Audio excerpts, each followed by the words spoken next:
Giovana do céu, me ajuda. Qual que é o gênero que a UENG vai cobrar?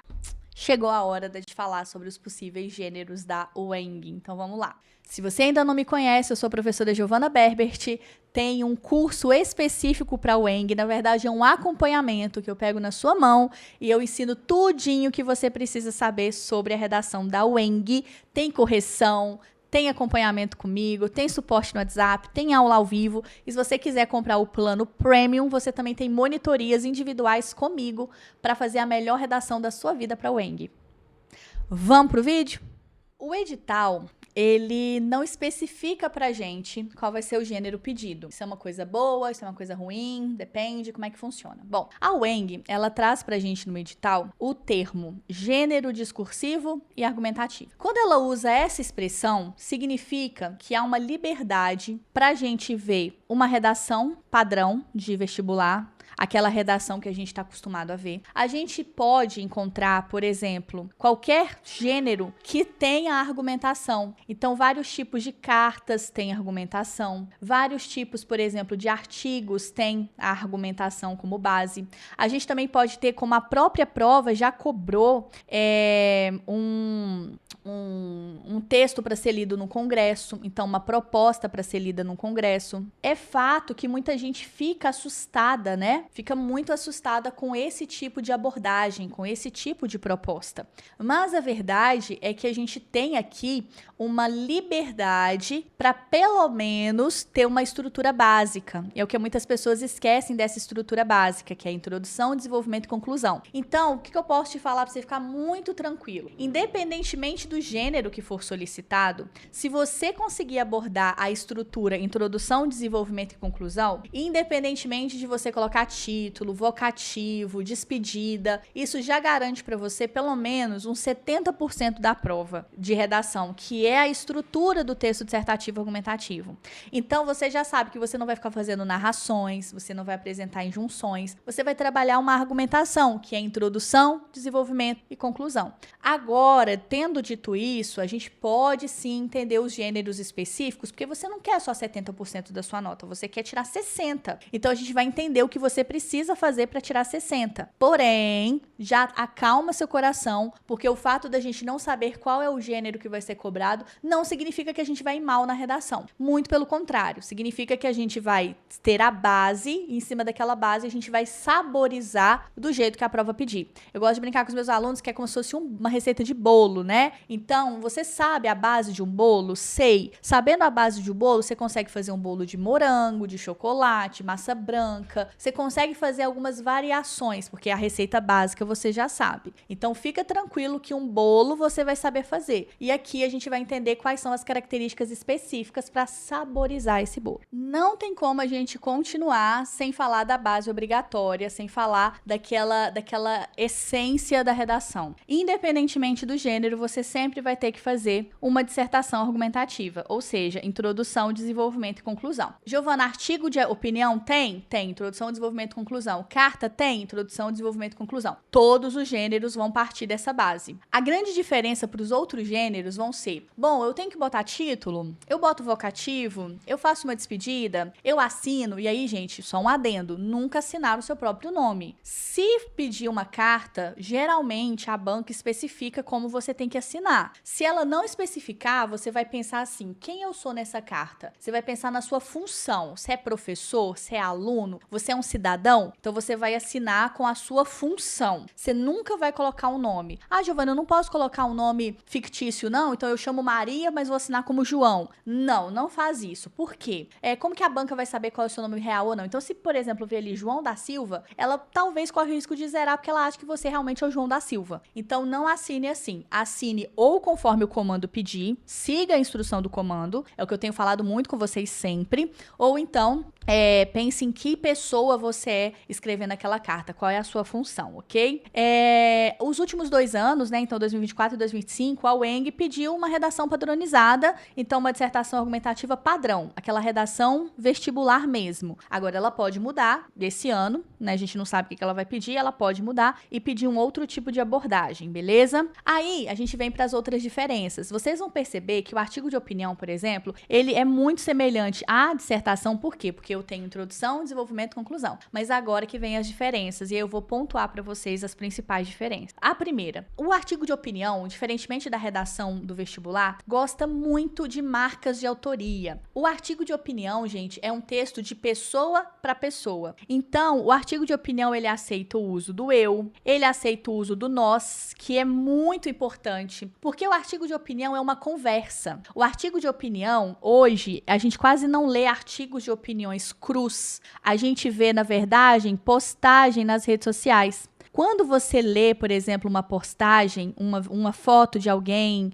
falando sobre um assunto, um comentário de uma pessoa, um comentário longo, aquilo é um artigo de opinião. Quando você vê uma pessoa vindo gravar um vídeo e opinando sobre alguma coisa, é um artigo de opinião. Então, o que é o artigo de opinião? É isso aqui, ó. É opinião, é textão. Só que vamos entender os desdobramentos do artigo de opinião. Se o artigo de opinião ele for no formato tradicional, é um texto. Então, ao invés de você fazer um vídeo, você está escrevendo um texto, você vai opinar o que eu acho sobre bebê reborn, o que eu tô achando sobre isso, o que eu acho sobre a COP30 em Belém do Pará, eu concordo, discordo, o que eu acho disso, qual que é a minha opinião, o que eu acho sobre não ter mais obrigatoriedade de fazer autoescola, a pessoa pode tirar carteira, mas ela não precisa mais fazer autoescola, o que eu acho disso, qual que é a minha opinião. Então isso é o artigo de opinião. Agora veja, quando você tá assistindo a um vídeo ou lendo um texto e a pessoa tá opinando, a nossa tendência natural é convencer a pessoa, no caso, quando a gente está produzindo. Quando eu estou produzindo um texto, a minha tendência natural é querer que você concorde comigo. É querer que você fale, não, verdade, a posição da Giovana faz sentido. Não, o que a Giovana está defendendo é isso mesmo, ela está certa. Essa é a tendência natural que a gente tem. Então, o artigo de opinião, ele faz isso. Só que ele faz isso de um jeito mais leve. Você não faz isso como se você estivesse tentando convencer a pessoa com dados frios, distantes. Você conversa com aquela pessoa, você faz perguntas retóricas.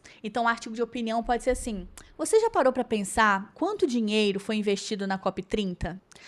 Você já se perguntou se esse dinheiro tivesse sido investido nas escolas em Belém, como que a qualidade da educação seria muito melhor naquela cidade, naquele estado? Essa é a ideia, você pode fazer perguntas, você pode se referir ao seu leitor como você pode conversar com ele. Ao que você tem que tomar cuidado, claro que numa prova pode ser que você esteja escrevendo para uma autoridade, então você tem que adequar o vocativo, o senhor, né? Às vezes vai ter que fazer essa adequação, os senhores, por exemplo, para demonstrar respeito e autoridade. Pode ser uma possibilidade também.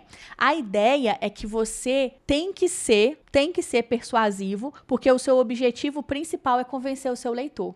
Então, é uma conversa leve, gostosa, legal. Então, no artigo de opinião, você pode também, por exemplo, fazer perguntas retóricas para que aquela pessoa se questione sobre aquilo. Você pode fazer uma pergunta e responder depois, não tem problema também. O texto, o artigo de opinião é uma delícia escrever, gente. Giovana, é difícil, eu não gosto, é chato. É só porque você não escreveu, você não leu bons artigos de opinião. Agora, uma coisa também que hoje as provas podem fazer, até para sair desse estilo tão engessado, tão tradicional, é cobrar um artigo de opinião para ser lido. Ou então, um roteiro de um vídeo para você compartilhar a sua ideia. Então, por exemplo, vamos supor que a banca peça assim, faça o roteiro de um vídeo de até 3 minutos em que você compartilhe o seu ponto de vista sobre o assunto X com as pessoas que te seguem nas redes sociais. Aí você vai surtar. Meu Deus, eu não sei como é que faz isso. Não, muito simples. É um artigo de opinião que vai ser lido. Agora, se o artigo de opinião ele vai ser lido ou ele vai ser gravado, um vídeo, você não precisa de título. Você pode começar direto no texto, porque você não vê uma pessoa gravando um vídeo e dando título pro vídeo dela, a não ser que esteja lá na legenda, né? Então, assim, o artigo de opinião, ele pode vir contemporaneizado, digamos assim, ele pode vir atualizado, mas não vai deixar de ter as características básicas. Então, o que eu posso falar para vocês? Caso a Weng peça uma situação comunicativa específica, guarde no seu coração, guarde na sua mente que você tem que obedecer ao contexto de produção que ela dá para você, ao contexto que ela pede para você escrever. Isso significa que você aproveita, né? Você tem liberdade para poder articular aquelas informações de um jeito mais leve, dependendo do contexto de produção, ou até fazer alguma coisa mais rígida. Mas as características básicas, elas continuam. Quais são as características básicas? Nós podemos ter primeira pessoa, título, nós podemos ter um tom sempre persuasivo, nós podemos ter perguntas retóricas, tudo isso são características básicas de um artigo de opinião. A Wang também pode pedir para você fazer uma resposta argumentativa, ela já pediu, inclusive. O que seria uma resposta argumentativa? Vamos pensar aqui. Para ter uma resposta argumentativa, eu preciso ter uma pergunta. E aí nós podemos ter você respondendo em diversos contextos. Para fazer uma boa resposta argumentativa, você tem que pensar em qual que vai ser o texto base. Então, tudo vai depender do que a banca colocou para você. Esse texto base pode ser uma postagem na rede social. Então, você pode estar lá rolando no seu celular. E aí, de repente, você viu uma postagem falando sobre um assunto que você discorda. Você não concorda com aquilo. Aí você quer responder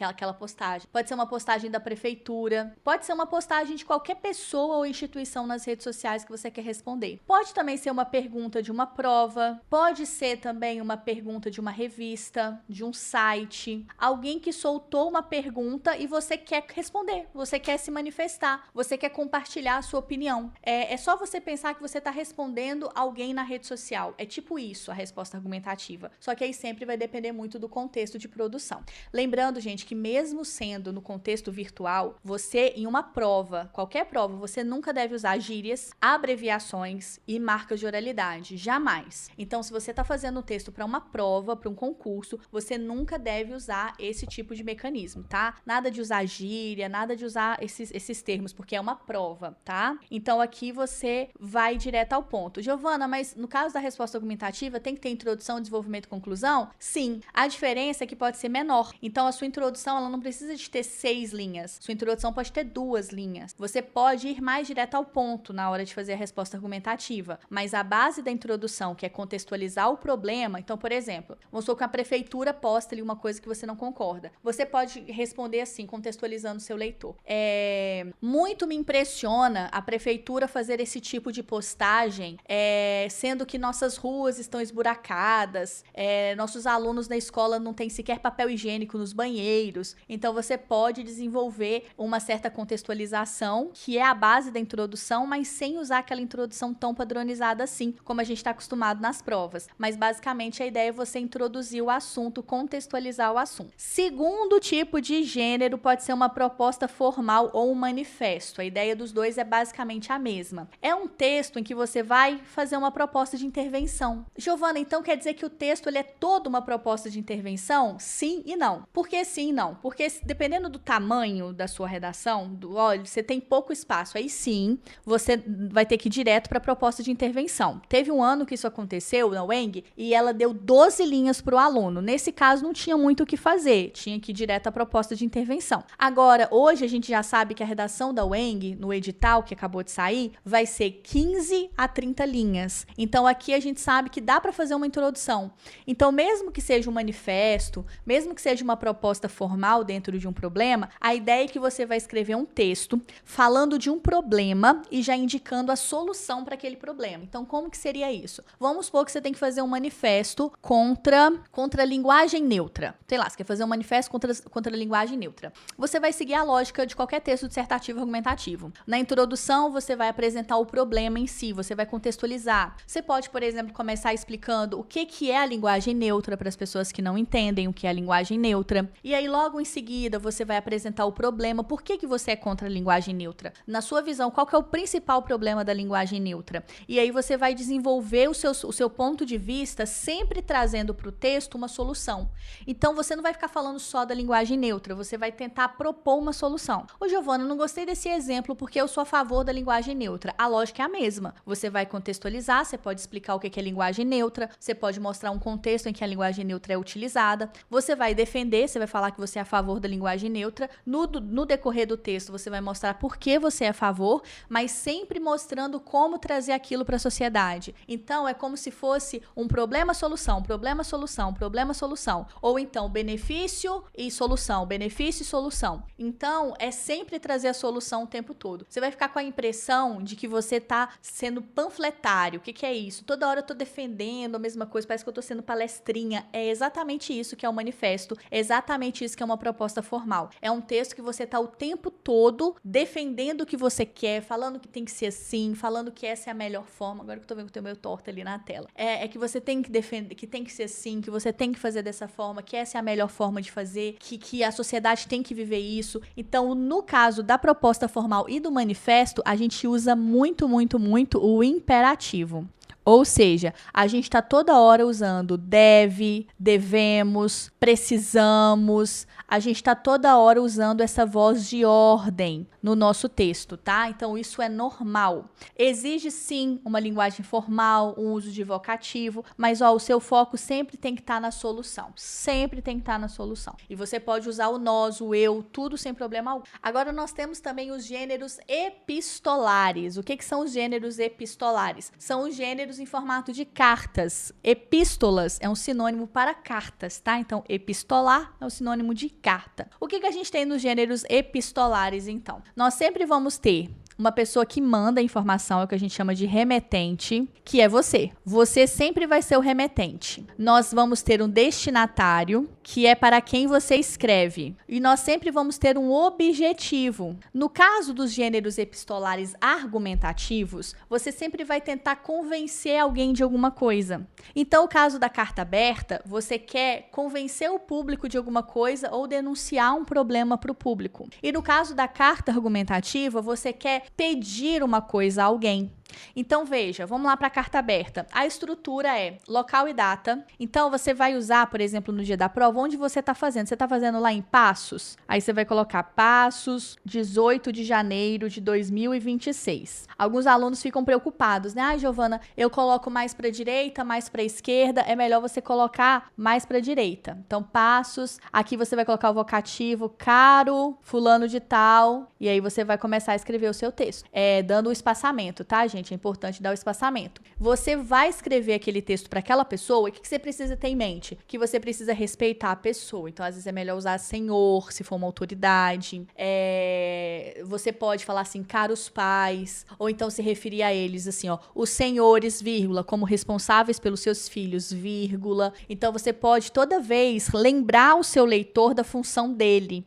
Você na função disso. Você como prefeito, como vereador, como responsável pelo bem-estar da sociedade, como representante do povo. Então, você pode ficar toda hora trazendo esses termos para lembrar a pessoa quem ela é e para mostrar para a banca que você entendeu o que a banca te pediu.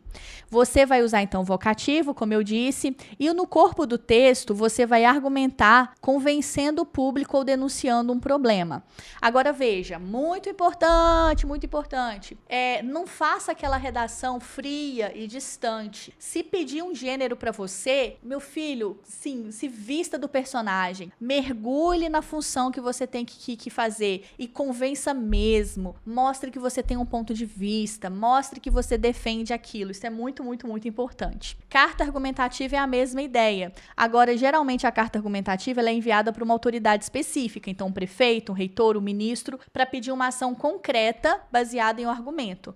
Por que você tem que tampar os buracos? Por que você tem que investir em educação? Então, você vai mostrar para ele por que ele tem que fazer aquilo, qual que é a urgência de fazer aquilo. Sempre sendo muito respeitoso, mas tentando entender que você está naquela situação. Giovana, qual que é a sua opinião sobre o que a UENG vai pedir esse ano? Eu acho que a UENG vai manter a estrutura de redação padronizada, mas nem por isso a gente não deve estudar, porque o arrependimento que bate quando você não estuda os outros gêneros é muito grande. Eu poderia mentir para vocês aqui e falar, gente, eu acho que vai cair uma carta aberta, uma carta do leitor, para gerar aquela pressão, né, para todo mundo ficar desesperado, querendo comprar o curso, fazer redação, comprar monitoria, mas a verdade é que eu acredito que eles vão manter o padrão da redação, sim, só que eu acho que é muita irresponsabilidade você não estudar esses outros gêneros, você não escrever redações para você ver se você entendeu, se você precisa mudar, porque é uma possibilidade, não é uma certeza, mas é uma possibilidade. E se você não é meu aluno, lembre de uma coisa muito importante, hein? Com os meus alunos, eu estou até depois da aprovação. Ou melhor, até depois da prova. Então, se precisar de recurso, tomara que não precise, mas para os meus alunos, aqui eu faço o recurso. Eu leio a redação e faço o recurso junto com o aluno. Então, não é só até o dia da prova, não. É depois da prova também a gente tá junto. Quer ser meu aluno? Comenta aqui. O link do nosso curso está aqui na descrição. Qualquer dúvida, manda mensagem para mim que a gente vai estar junto até a aprovação de verdade.